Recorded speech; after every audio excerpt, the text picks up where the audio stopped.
As it sits today in 2024, the Ford Mustang is officially the last remaining naturally aspirated V8 powered car with a manual transmission that is on the market today. 60 straight years of continued production have given us some of the greatest American cars ever made, from the Boss 302 up to the Shelby GT500s. Yet over those 60 years, there have been a lot of other Mustangs built besides the ones that get all the attention that only a handful of people know about.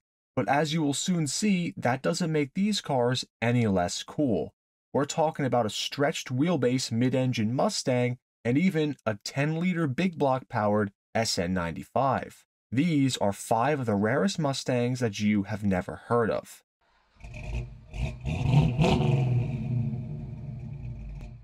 Number 5, the Kenny Brown 289 RS. The Kenny Brown 289 RS was a specialty-built performance SN95 Mustang built in the era where aftermarket tuned Mustangs were all the rage. Built in 1998, these were the glory years for companies like Roush and Saleen for building high-performance Mustangs. And the 289 RS was no different. Starting life as a 1998 Mustang SVT Cobra, the 289 RS received a slew of mods to make it a more dialed-in track performer. The 281 cubic inch dual overhead cam mod motor was punched out to 289 cubic inches in this car and was fitted with a Vortex supercharger pushing 11 pounds of boost. A full new exhaust system was also fitted, and these changes bumped power from 305 horsepower stock all the way up to about 450 horsepower.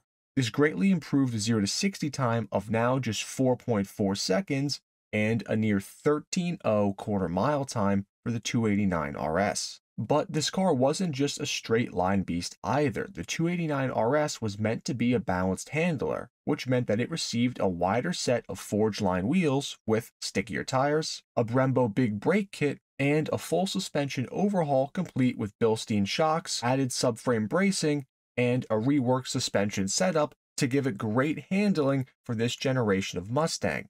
The 289 RS was only built in 1998 as this was the last year of the SN95 body style. And while no exact production numbers are available for the Kenny Brown 289 RS, it's estimated that there were only just a handful of these ever made.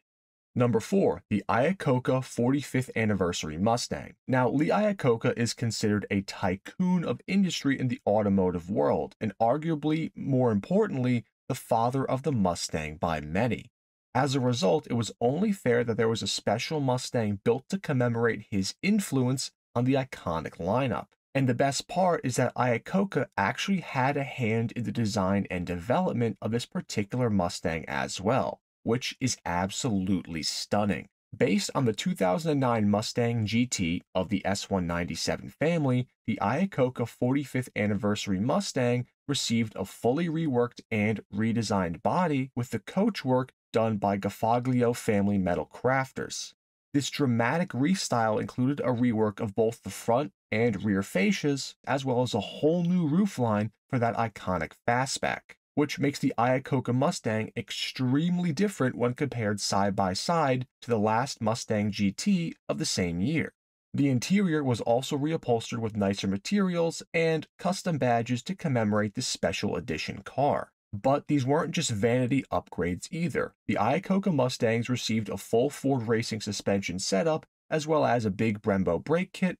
Power remained the same as a stock Mustang GT for the era, with 300 horsepower coming from the 4.6-liter 3-valve V8. But an additional supercharger was available for this car that could push power over 400 horsepower. These Iacocca Mustangs were sold exclusively through Galpin Ford for just that 1 year, and in total, just 45 of them were ever built.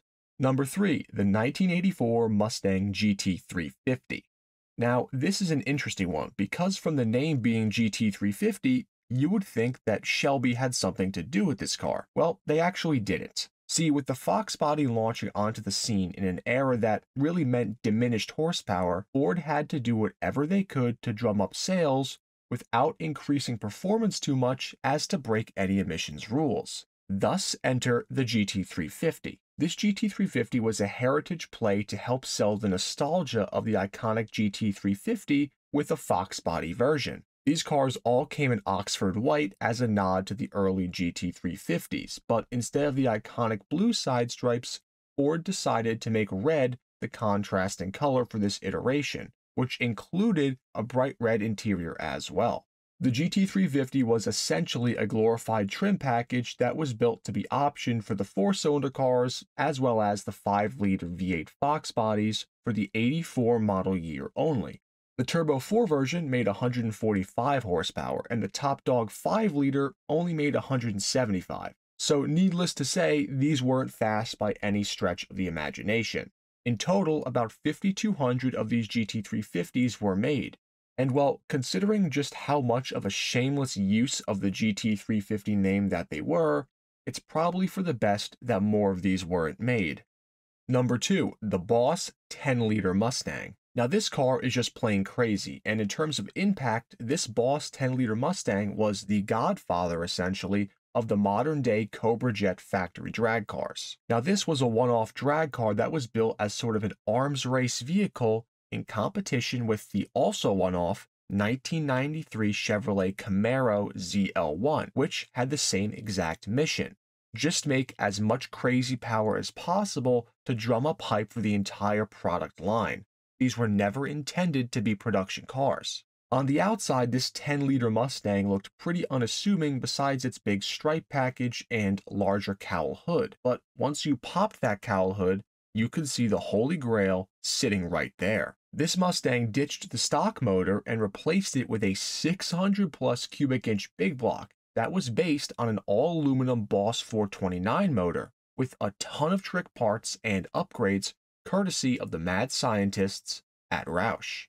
The cylinder heads themselves were even close replicas of the heads that Ford used for the 429 in NASCAR during its short stint there. And all of this combined let this motor put out an ungodly 800 horsepower and near 800 foot-pounds of torque as well. This was an easy 10-second car without question thanks to this wicked power plant, which in the 1990s was major headline news. This was a drag race special, which meant a C6 automatic sat behind this beast of a motor, but even that during testing proved to be a weak point behind the mountain of torque that this 10-liter engine produced. In testing against the Camaro that it was built to compete in the arms race with, both cars actually ended up finishing in a tie, funny enough, as per Car and Driver's period test.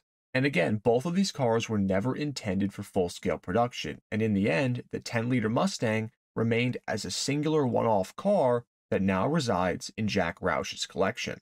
And number 1, the FR500 Mustang. The FR500 Mustang was a Ford Skunk Works prototype meant to push the possibilities of Mustang handling performance to the limit in the year 2000. This car started life as a New Edge Mustang Mule that got a series of very intense overhauls to turn it into the FR500. Ford gave its internal Skunk Works team a $500,000 budget to go wild and build the ultimate Mustang, which started out with a new rework of the dual overhead cam modular V8 power plant. This new motor now punched out 5 liters in displacement and received over the base 4.6-liter engine, new heads, cams, and a crazy magnesium intake manifold and long tube headers. This saw factory power bump from 305 up to now 415 horsepower.